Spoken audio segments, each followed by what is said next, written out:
Bom, continuando aqui a nossa disciplina sobre introdução ao Novo Testamento, os Evangelhos, temos ali mais um quadro sinótico, tá bem? Vamos ver se a gente consegue ler alguma coisa, né? Mateus, Marcos e Lucas. Aí você tem ali o Evangelho da infância, a fixação na Galileia. Qual é o Evangelho que fala da infância de Jesus? Lucas e um pouquinho em Mateus. Vamos tentar montar uma cronologia, tá bem? Jesus, ele nasceu. Assim que ele nasceu, os pais dele levaram ele para o Egito, e lá o Cristo ficou, não sabemos até que idade.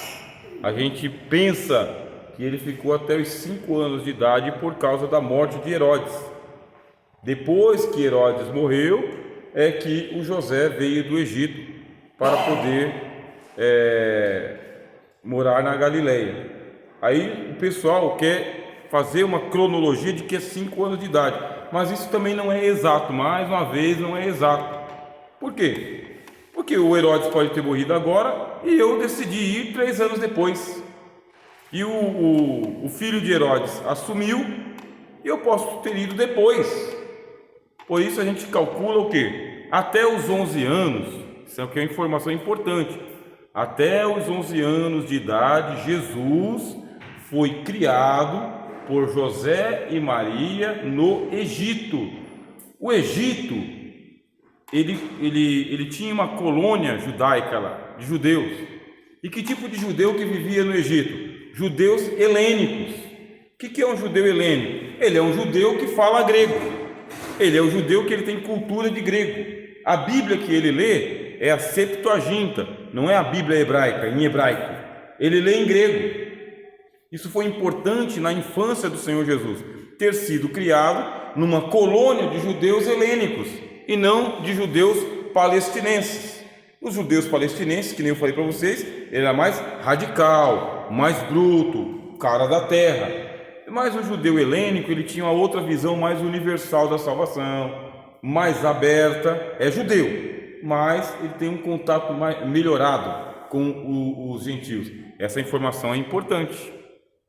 E o evangelista Mateus fala: para que se cumprisse o que foi dito pelo profeta, do Egito chamei o meu filho.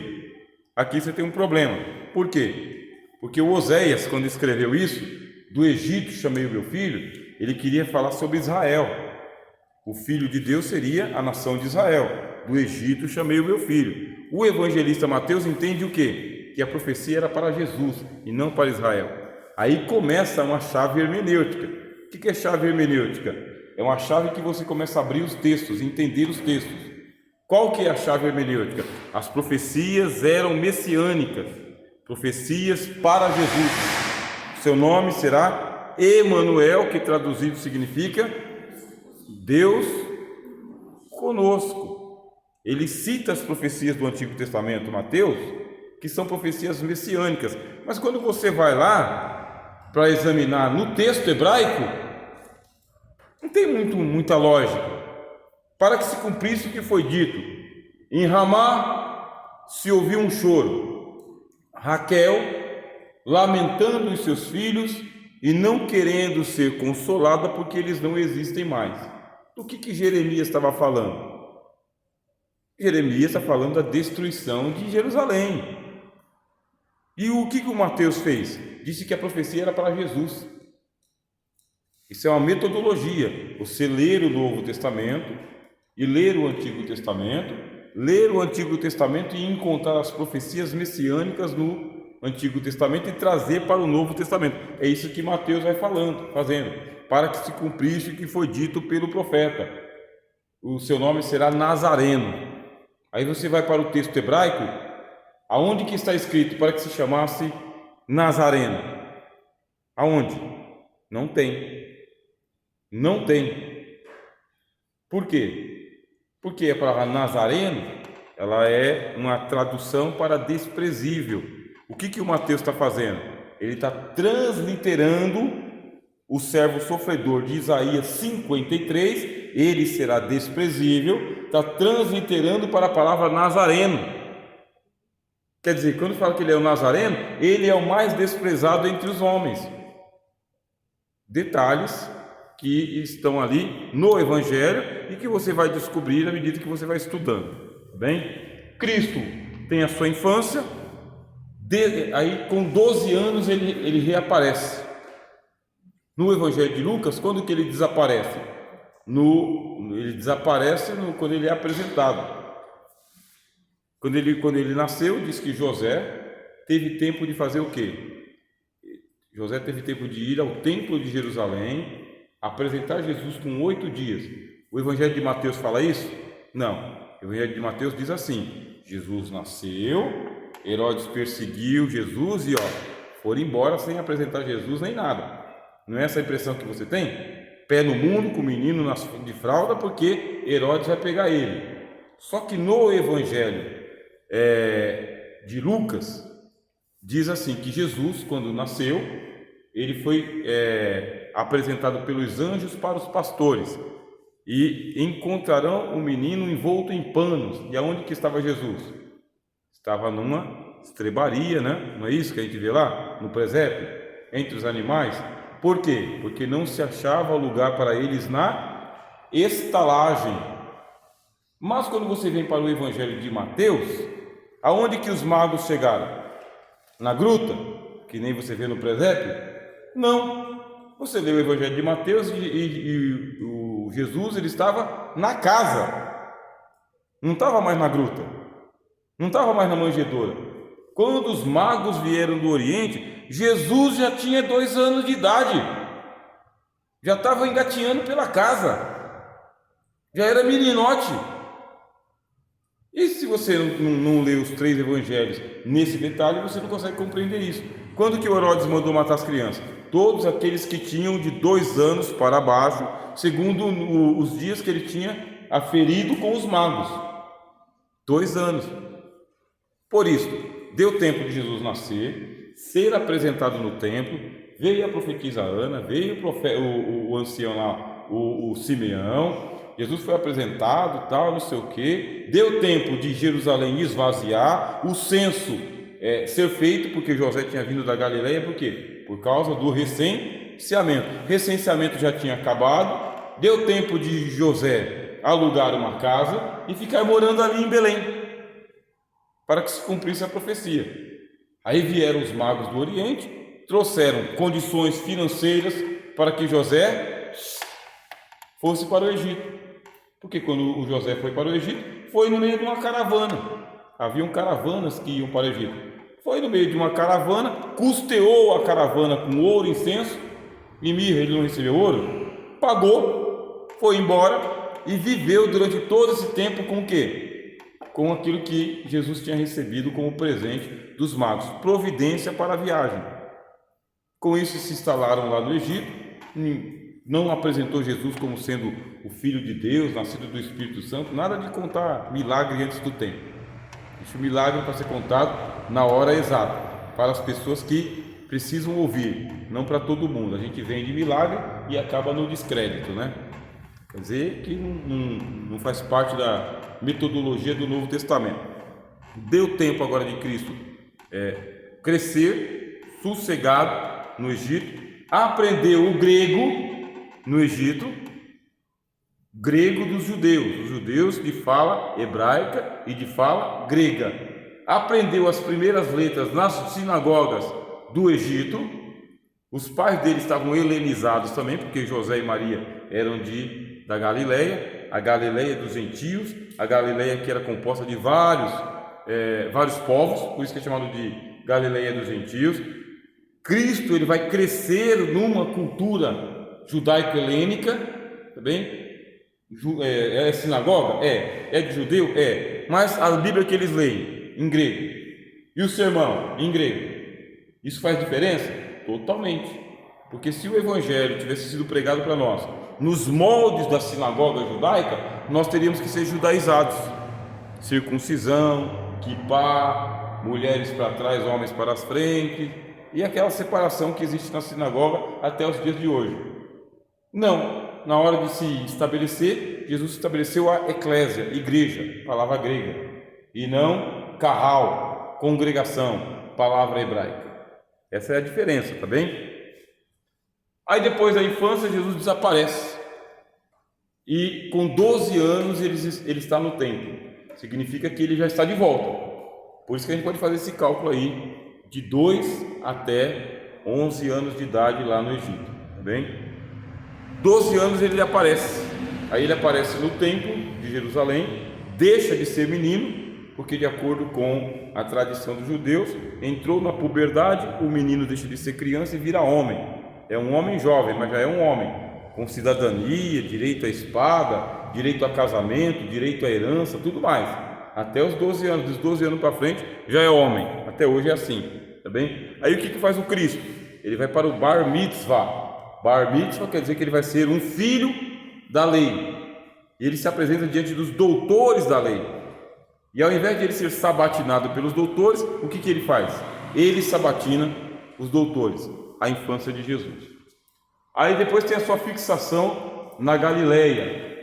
Cristo, ele vai começar a pregação do Evangelho. Aí você tem ali Mateus dando ênfase ao ministério de Jesus e Lucas também dando ênfase ao ministério de Jesus no capítulo 2. Por onde Jesus começa a pregar o Evangelho? Pelo quintal de casa. A Nazaré fica dentro da Galileia. Cristo é batizado por João no Jordão, ali nas proximidades do Jordão. A gente não sabe com exatidão aonde que é, mas o fato é de que depois ele se estabelece na Galileia, aluga uma casa. O Evangelho de João diz que ele aluga uma casa, é onde ele mora, e não sabemos muito bem que tipo de casa que é. É tudo especulação, mas ele está morando ali. Alguns dizem que é em Cafarnaum, tá bom? Cafarnaum é uma cidade marítima, perto dos pescadores, onde ele começa a pregação do Evangelho. Aí ele vem da Galileia para a Judéia. A Judéia é a parte onde está Jerusalém. Bem, Galileia é a parte onde está a sinagoga de Nazaré. Aí tem ali, deixa eu ver, preparação ministerial e depois ministério na Galileia. Os 3 evangelhos falam. Aí vem a viagem a Jerusalém, ou a primeira viagem dele a Jerusalém. São calculados também, é um cálculo de 3 anos de ministério. Só que você não encontra dizendo que são 3 anos. É uma dedução. É uma dedução pelo estudo dos evangelhos. Como ele morreu aos 33 anos de idade, como ele foi batizado aos 30 anos. 30 anos é a autorização que ele tinha para ser um rabino. Antes dos 30 anos não tinha autorização e nem reconhecimento para ser rabino. A partir dos 30 anos, é o que diz inclusive o livro voltado para Ezequiel, o livro de Levítico, tá? Ele dá uma limitação, é a partir dos 30 anos. As leis judaicas, Cristo começa a pregar o Evangelho de 30 anos, aí você tem uma descida dele para Jerusalém. E ali acontece a primeira purificação do templo. Logo no primeiro ano do Evangelho dele, do ministério dele, ele vem e faz a primeira purificação do templo. Aí parece, às vezes, que é uma purificação só. Mas, quando você vai no detalhe, são 2 purificações. Jesus fez 2 vezes a mesma coisa. No primeiro ano do ministério e no último ano. No último ano é que ele foi preso. E a acusação foi justamente por causa disso. Então, quando você lê os evangelhos, dá a impressão que é uma vez só que ele fez aquilo. Aí, quando você vai nos detalhes, na cronologia, lado a lado, Jesus fez isso 2 vezes. E numa tem um detalhe, na outra tem outro detalhe. O detalhe é de que ele não deixava ninguém andar pelo templo carregando um utensílio sequer, para que se cumprisse o que está escrito: o zelo da tua casa me consome. Quem cita isso é o evangelista João. E os outros falam do Azorrague, a mesa dos cambiadores. Começa a confusão. E é justamente na época das festividades. Aí você imagina como que Cristo ele tinha impaciência com a religiosidade do seu tempo. Ir no templo sede, que é o templo de Jerusalém, Aí você e eu não temos ideia do que é, porque não é nada parecido com o que a gente tem aqui. Mas se você for até a Aparecida do Norte, é provável que você tenha alguma ideia. No caminho da Romaria, o que os cambistas estão ali vendendo de santinho, de não sei o que, de não sei o que, aqueles apetrechos que vocês veem ali em volta do templo. Ah, chega dia de batismo, quando a gente vai aqui no batismo do Belém, os cambistas ficam ali, os cambiadores, né? Hot dog, não sei o que, não sei o que, fica tomado, e os guardadores de carro para lá e para cá. No dia do batismo, se você não for crente, você volta desconvertido, precisando aceitar Jesus para batizar de novo, né? Porque o pessoal não toma esse cuidado. A rua é pública, né? Então faz de um jeito assim que mexe com o emocional da gente. Agora você imagina Jesus, porque havia a via sacra, né? As procissões vinham do Império Romano todinho para Jerusalém, e em volta de Jerusalém era tomado de cambista de ponta a ponta. E o detalhe, todos eles vinculados ao Templo de Jerusalém. Não tinha como comercializar sem pagar a propina para o Templo de Jerusalém. O Anás, o Caifás, a casta sacerdotal cobrava propina. Por quê? Participava do lucro dos cambiadores, vendedores de pombinha, ovelha, boi, bode. Se você é pobre, você pode. Eu acabei de catar esses passarinhos aqui na Arapuca, né? Se vendem 2 passarinhos, Jesus falou, a ironia de Jesus, né? Vocês já viram eles vendendo 2 passarinhos por 1 centavo? Jesus fazendo a crítica dele ao templo. Caçavam os passarinhos para vender por 1 centavo. Aí o Cristo, na crítica dele, fala: nenhum desses passarinhos cairá por terra sem o consentimento do vosso Pai. Aí você não entende o que o Cristo está dizendo.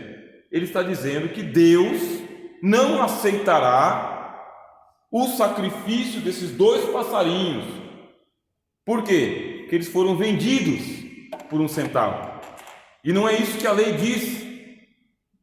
A lei dizia que se você é pobre, você não apareça diante de Deus de mãos vazias, arma a tua arapuca, captura o passarinho e apresenta a Deus.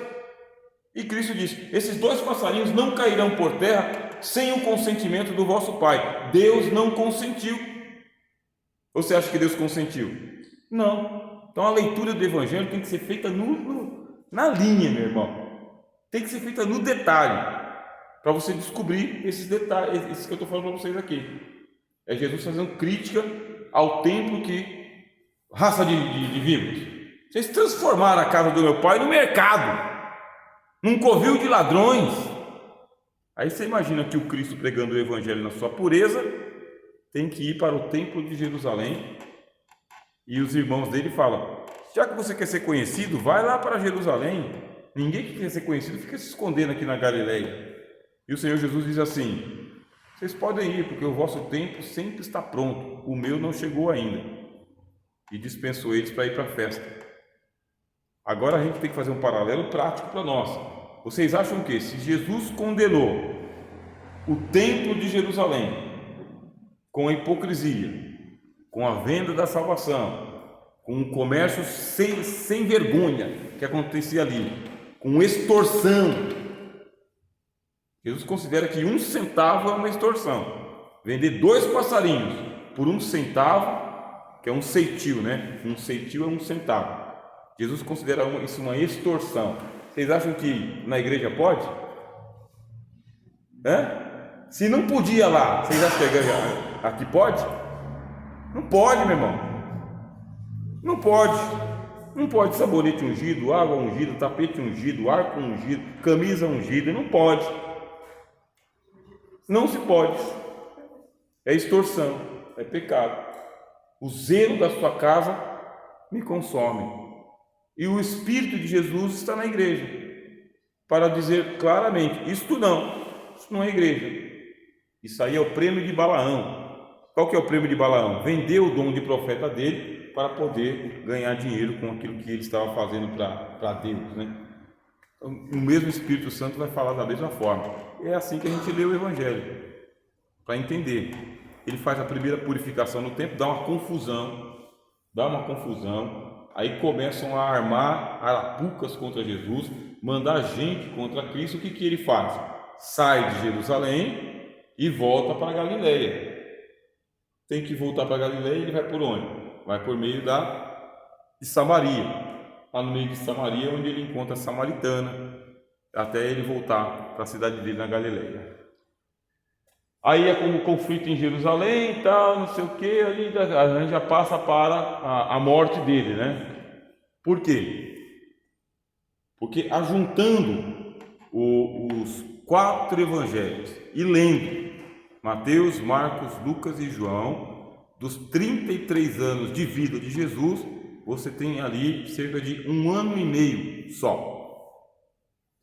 Quer dizer que não é uma biografia, não é no detalhe, não é no dia a dia. São alguns eventos esporádicos para poder mostrar que Jesus ele é o profeta que havia de vir, que ele é o Filho de Deus encarnado, que ele é o Cordeiro de Deus que tira o pecado do mundo. São alguns eventos, dá mais ou menos 1 ano e meio da vida de Jesus. Pensa se não dá vontade da gente estar lá no primeiro século e andar com ele que nem João, do primeiro até o último dia. Quantos milagres foram feitos por Jesus? Quantos? Ou, como diz o evangelista João, muitas outras coisas foram feitas por Jesus, que não estão contidas nesse livro. Aí ele fala, e cuida o quê? Se alguém fosse escrever, o mundo não conteria a quantidade de obras que Jesus fez. Jesus, ele é o caminho, a verdade e a vida. É o pão vivo que desceu dos céus, é a ressurreição e a vida. Jesus é a luz do mundo. Tocar na orla das vestes de Jesus causava milagre. Uma só palavra curava o menino à distância. Os apóstolos, a Bíblia diz que eles trabalhavam tanto que eles não tinham tempo para descansar. De milhares e milhares de pessoas que seguiam a ele por todos os lugares. Era na casa, era no deserto, era nas praças, aonde ele estava, o pessoal ia atrás. Aí a gente imagina aquela varredura que ele fez da Galileia até Jerusalém, expulsando demônios em todas as sinagogas que ele ia. Ele transpirava santidade, virtude, né? Graça, alegria. Aí você imagina quanta coisa não foi contada. E o que foi contado a gente não dá conta, né? Andando sobre as águas, multiplicando os pães, curando os paralíticos, os cegos. E eu gostaria, né? Eu particularmente gostaria que tudo tivesse sido escrito. Eu ia ler.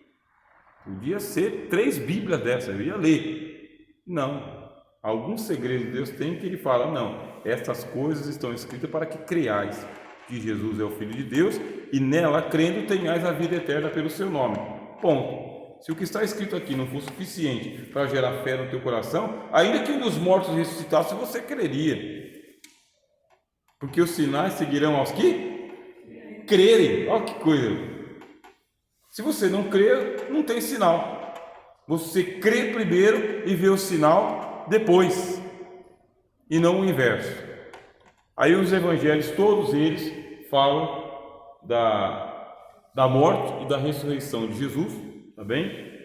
Aí tem ali as aparições de Cristo. Você tem um problema cronológico com as aparições de Jesus. O problema cronológico é o seguinte: ele apareceu para os discípulos no caminho de Emaús, e esteve com eles, e passou o dia com eles e a tarde com eles. Assim que ele desapareceu, aí os discípulos falaram, não queimava em você no coração enquanto ele falava? Sim, vamos correr. Aí correram para o cenáculo, que é o lugar onde Jesus fez a Páscoa. Alguns identificam o cenáculo como pertencendo aos familiares de Jesus. Alguém da família de Jesus tinha a chave do cenáculo.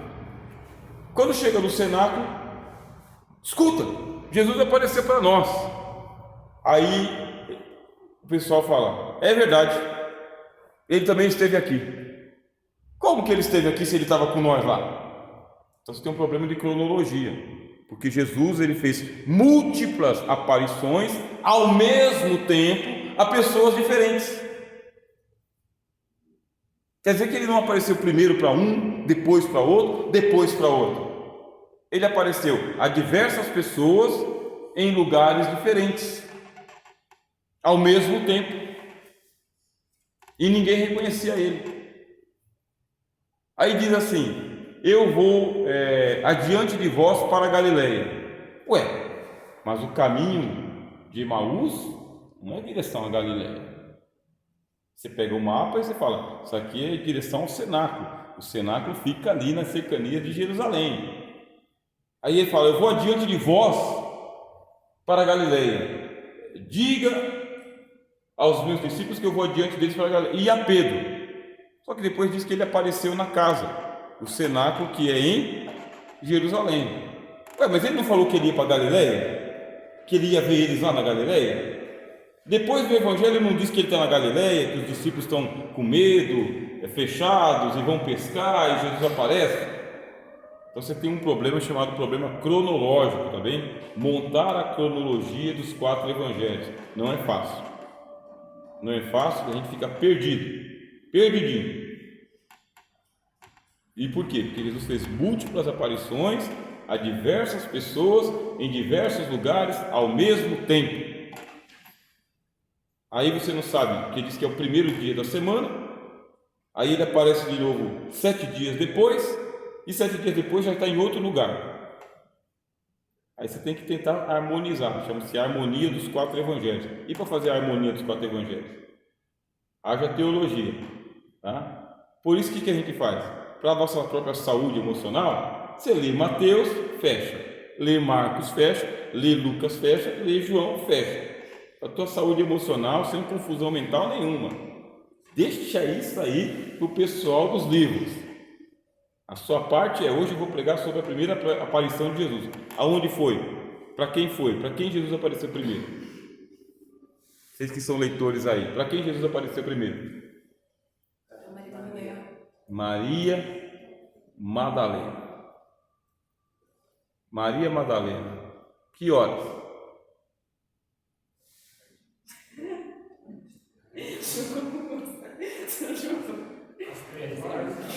Por volta das 7 horas da manhã, mais ou menos. Mas ela foi sozinha no sepulcro? Ela foi com outras mulheres. Chegaram lá, a porta do sepulcro estava aberta. E aí, quem apareceu para elas? Um anjo. Todas viram um anjo? Era anjo? Não. Porque diz que apareceu um ser, uma pessoa, um jovem, um rapaz, um mancebo, com aparência resplandecente. Alguns evangelhos falam que é um anjo, porquanto um anjo veio e moveu a pedra. Outros evangelhos falam que eram jovens. E por quê? Porque no dia da ressurreição dele, só Mateus fala isso. No dia da ressurreição de Jesus, os sepulcros se abriram e os mortos que estavam na sepultura ressuscitaram. E quando eles ressuscitaram, apareceram a muitos. No dia da ressurreição de Jesus, não foi só Jesus que apareceu para a turma, foram outras pessoas ressuscitadas que apareceram a muitos. O Evangelho de Mateus foi o único que falou isso. Olha que legal. Então você pensa: é um anjo. Não era um anjo, era uma pessoa ressuscitada. Quem? Não sabemos.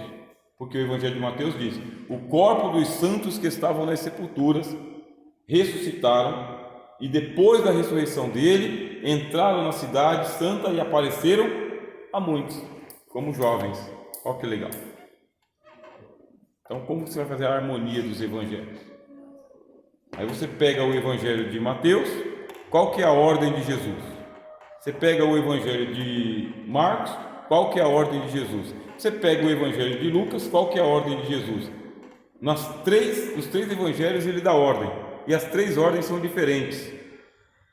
Qual é o evangelho que fala? Batizando-os em nome do Pai, do Filho e do Espírito Santo. Por que em Marcos fala uma coisa, em Mateus fala outra e em Lucas fala outra?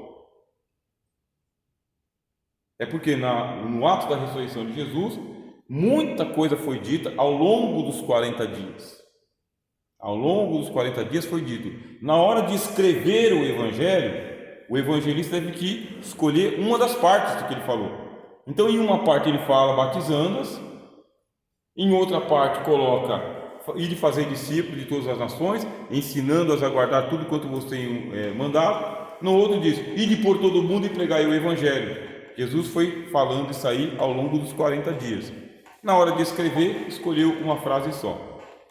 E a questão lá, batizando-as em nome do Pai, do Filho e do Espírito Santo.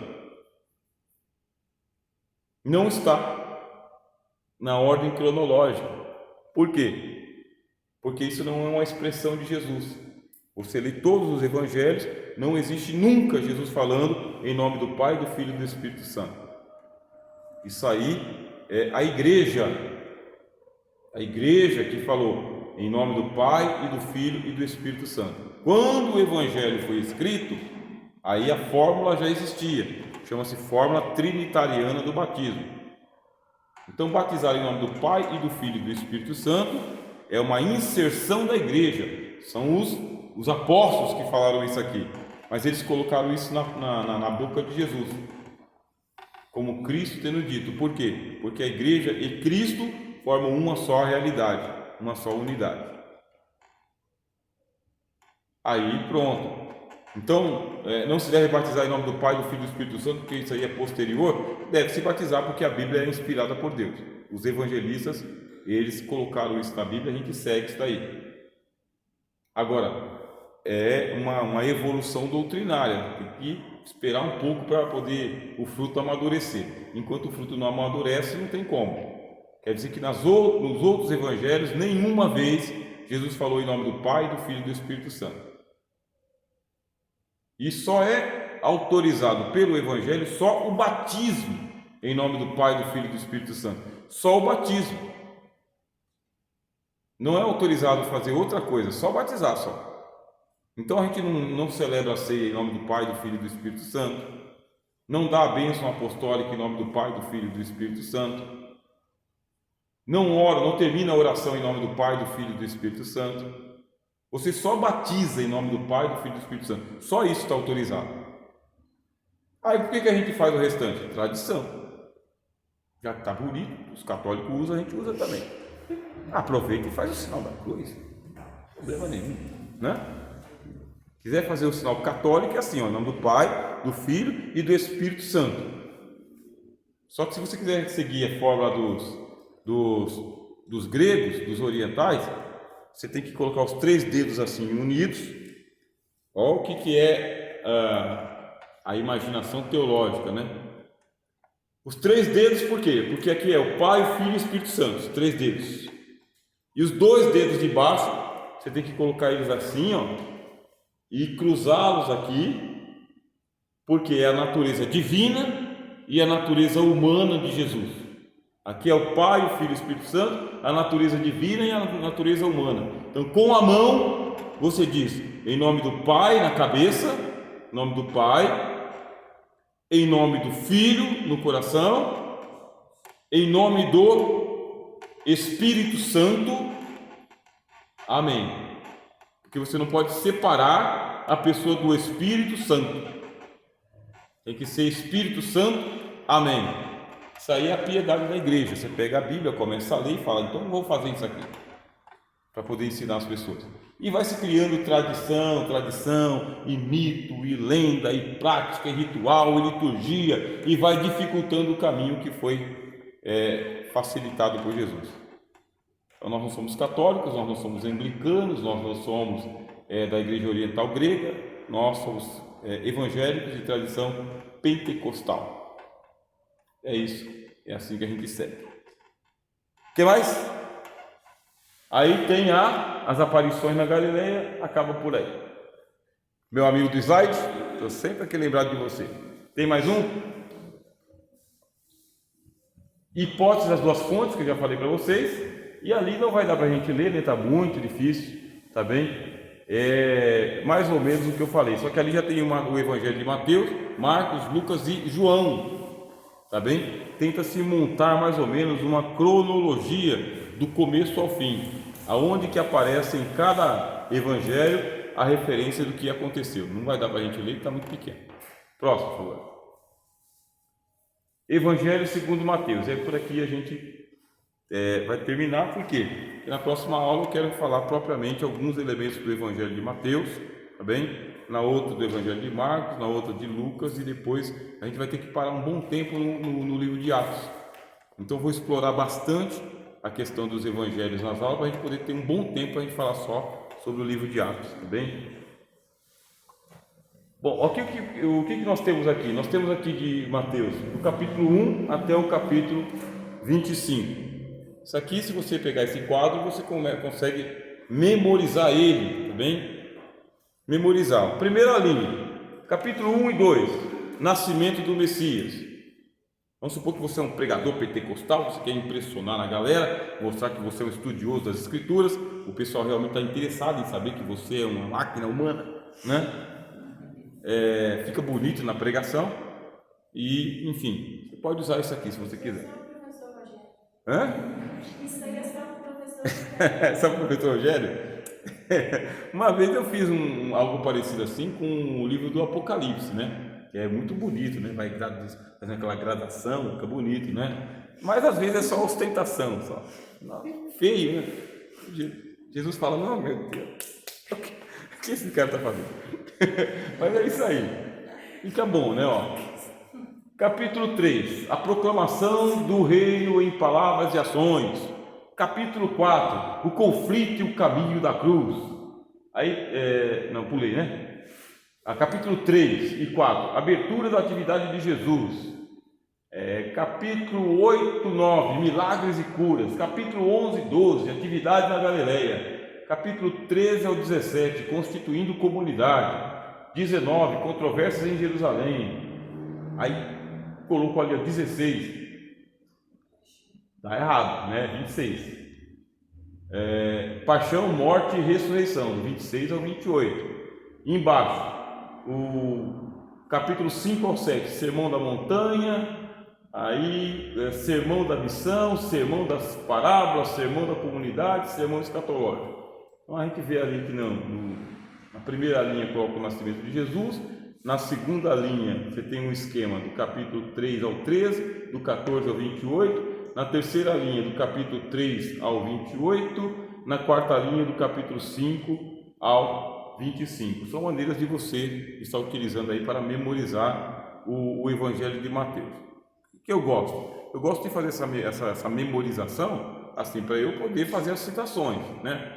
Capítulo 13 fala sobre a parábola, né? Parábola de Jesus, sobre a semeadura, etc e tal. O sermão profético, capítulo 24, capítulo 25, a morte e a ressurreição do Senhor Jesus, o capítulo áureo. Então, fazer essa memorização é bom para nós que estamos estudando, né? É o endereço da casa. Então, ter o endereço da casa é bom na hora de você fazer a leitura. De forma geral, né, para a gente terminar aqui, então, um ponto final. O Evangelho de Mateus, escrito por Mateus, pode ter sido escrito entre o ano 54 e o ano 60. Alguns que são da crítica textual dizem que o Evangelho de Mateus foi escrito depois da destruição de Jerusalém, por isso que ele fala sobre pedra não ficará aqui. Aí está dizendo então que Mateus está escrevendo um evento histórico e não profético. Se você ler e entender que ele foi escrito por volta do ano 54, quer dizer que é uma profecia. Se você entender que ele foi escrito no ano 80, ele é um fato histórico. O templo já foi destruído. Jesus, ele realmente aparece em conflito com os judeus, ele sempre está ali cumprindo as profecias messiânicas, ele vai encarnando as profecias messiânicas, mas ele está sempre assim. Ele está sempre como aquele que toma as iniciativas no Evangelho de Mateus. Ele é o rei, bem? Ele é muito apresentado como sendo o rei mesmo, que vem da casa de Davi. É só você ler a genealogia. Genealogia de Jesus Cristo, sendo como se cuidava, filho de José. Isso aí é o Evangelho de Lucas, né?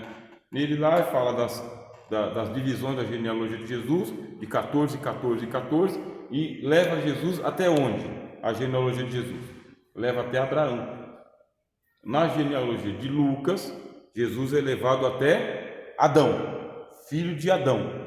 Na genealogia de Mateus, ele é levado até Abraão, porque é de Abraão que começa a questão do Messias. Aí vai de Abraão até Davi e de Davi até José. Acho que é isso, né?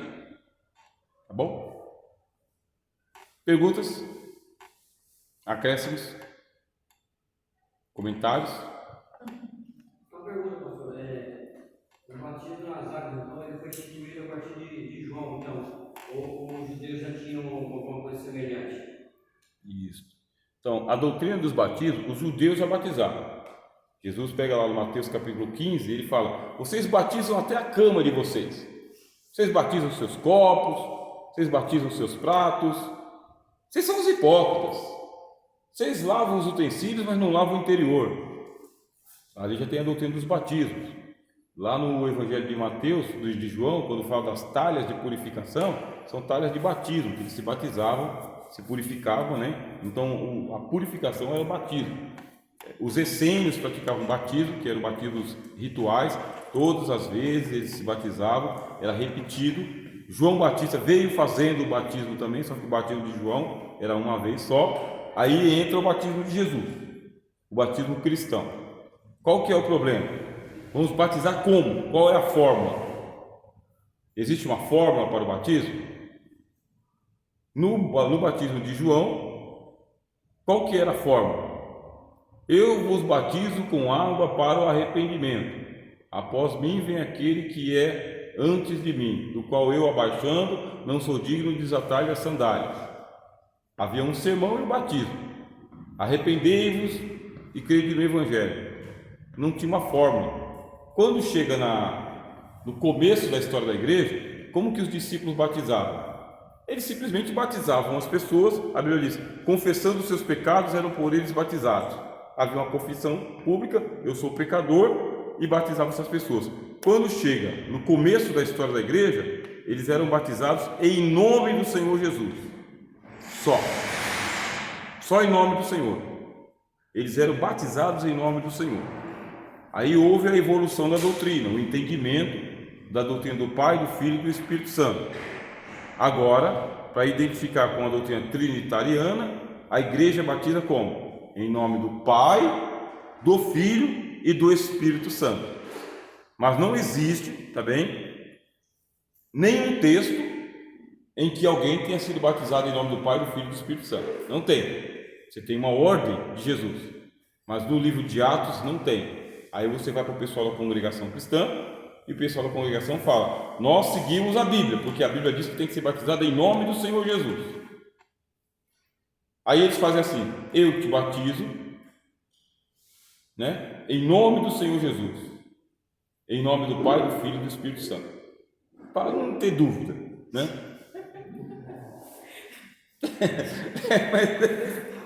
Para não dizer que a gente então tem essa confusão. Essa confusão a gente chama de textos de prova. Um texto que eu pego aqui ou o texto lá. Eu quero provar alguma coisa, eu pego o texto que me interessa. Agora, quando você lê a Bíblia inteira, não tem texto de prova, tem a Bíblia inteira. Por isso, se for batizado em nome do Senhor Jesus, está certo. E se for batizado em nome do Pai, do Filho e do Espírito Santo, está certo também. Tem que ser batizado em água? Em água. Pode ser batizado por aspersão? Pode também. Por quê? Porque eu posso pegar a água e soltar sobre a pessoa. Aspersão. Posso pegar a pessoa e mergulhar. Depende se eu estou no tanque, se eu estou na piscina, se eu estou no rio, se eu estou no meio do nada. Não posso pegar uma criança e afogar ela, jogo uma borrafada na cabeça dela. Existem batistérios do segundo século que não tinha como mergulhar essa pessoa, porque o batistério ele era rasinho, era uma bacia. Então a pessoa entrava lá, tinha água, pegava a água e soltava sobre a pessoa. Eu te batizo em nome do Pai, do Filho e do Espírito Santo. A igreja batizava por aspersão e por imersão. Existe alguma norma de Jesus? Tem que ser em água corrente, tem que ser batizado até a cabeça, tem que ser por imersão? Não tem. Jesus só disse assim: batizando-as em nome do Pai, do Filho e do Espírito Santo, ou quem crer e for batizado será salvo. Se Jesus não colocou, por que a gente vai colocar, né? Dificuldade. Sei que as aulas já se vão, mas então o batismo na Igreja Católica não é errado. A fórmula está certa. A fórmula está certa. Seja por aspersão, em nome do Pai, do Filho e do Espírito Santo, a fórmula está certa. Qual que é o problema? A doutrina. A doutrina deles é que o batismo é para a salvação. O batismo salva. Aí tem um problema. Porque sem batismo, sem salvação. Tem que ser batizado por um sacerdote católico, em comunhão com a Igreja Católica, pela fórmula do Pai, do Filho e do Espírito Santo. Aí vem a doutrina. No texto que há só o batismo, porque não é questionando, mas é a dúvida perguntando. Porque o crente tem que se batizar de novo, sendo que foi batizado com pequeno, é a questão dos pecados. Não tem a ver com o modo do batismo, e sim porque ele é criança, não tem pecado, e o certo é quando você tem já consciência do que é pecado ou não. A gente batiza de novo, e esse aí foi o problema de Lutero, né? Que Lutero falou: não, batizar de novo é um só batismo, não precisa batizar de novo. Aí foi o problema de Lutero. Então, na igreja luterana, na igreja presbiteriana, o batismo é um só. Agora, por que a gente batiza de novo? Porque a gente cortou com a igreja católica: idolatria, papa, rituais, ensinamento errado, a gente já cortou. Então, a gente já utiliza o batismo como ponto de partida, sinal de conversão. Aí a gente segue uma tradição, que é uma tradição anabatista. Essa tradição anabatista diz que o batismo é para quem crê. Quem crê, ele foi batizado. Criança não crê, a fé do pai não pode passar para a criança, por isso, quem crê é batizado, aí será salvo. Quem não crê, fica do lado de fora, já está condenado. Agora, se alguma igreja evangélica, como os presbiterianos fazem, os luteranos fazem, os anglicanos fazem, não, é só colocar a pessoa em comunhão, você já está batizado em nome do Pai, do Filho e do Espírito Santo. Vamos colocar você agora em comunhão com a igreja, você vai participar da comunhão e do partir do pão. Tá bom? Sim. Tanto é que tem pessoa que vai para a Igreja Universal e na Igreja Universal batiza quantas vezes quer. A não ser que o pastor fale: de novo? Te batizei semana passada. É que eu cometi os pecados da semana. Tá bom, entra aí no tanque aí. Eu conheci uma pessoa que falou: já batizei 10 vezes na Universal. Não aguento mais. Como que eu faço? Que deu uma banalizada, né? Na questão aí. Mas se a pessoa vier da Igreja Universal e falar: eu não preciso batizar não, entre em comunhão, porque a igreja reconhece que o batismo foi feito certo, em nome do Pai, do Filho e do Espírito Santo. Da congregação cristã, a gente coloca em comunhão. Se a pessoa fala: não, mas eu não creio no batismo da minha igreja antiga, batiza de novo, dá o seu nome aqui, leva lá no tanque lá, batiza de novo, sem conflito, né? É verdade.